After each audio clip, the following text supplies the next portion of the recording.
Hi guys! Ngayon nandito tayo sa klase ko. Tingnan natin kung ano ang kalimitang laman ng bag ng isang estudyante. Pakitingin, ito po yung estudyante na may kami. Tingnan natin ha. Ang una, meron siyang lighter. At meron sa nito, ano to? Lagyan mo ng lagyan mo ng laman. Alam ko pwedeng May shabu dyan, sir. meron sa susi. Ano pa kaya? Meron sa pabango. Okay. Ito, ano to? Ha? Sa bunganga. Tara mo bang? Ito ano to? Cellphone holder po. Ha? Wala lang ako cellphone holder po. Wala. Meron siya. Oy.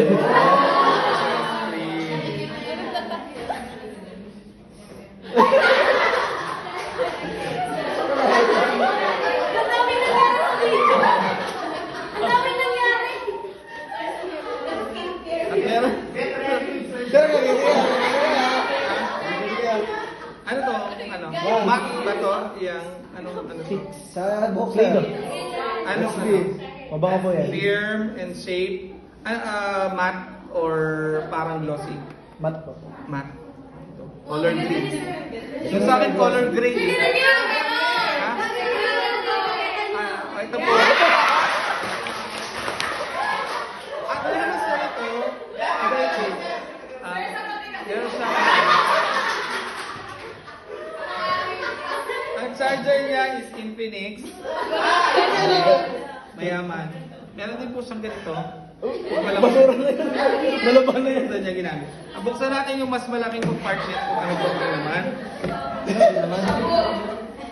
Una meron siyang binalot. Meron siyang cup. Okay. May wallet po siya. Pakimahin na. Ang laman po ng wallet is, may lisensya. At sa po ay ready, meron siyang Bye, Jess! Kala, kinabahan kayo, no? Titirisin. Ang isa is meron siyang, sitirisin. May allergy siguro siya. Ayun lang, ang galing, no? Very ready. At ang pera niya is, let's count. Baon niya for today, 1, 2, 3, 4, 5, 550. So, yan ang baon sa isang araw. Iwan po sa kita kayo masaya. At meron po siyang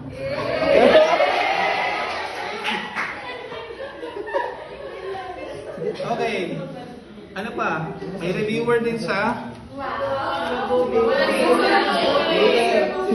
ang kwento ni Mabuti. Kaya pala yun ang sinagot niyo. Meron din sa ano. Pero hindi po siya nagsusulat. Kasabag lang.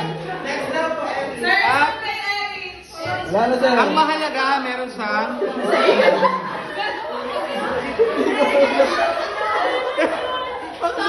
meron siya nito.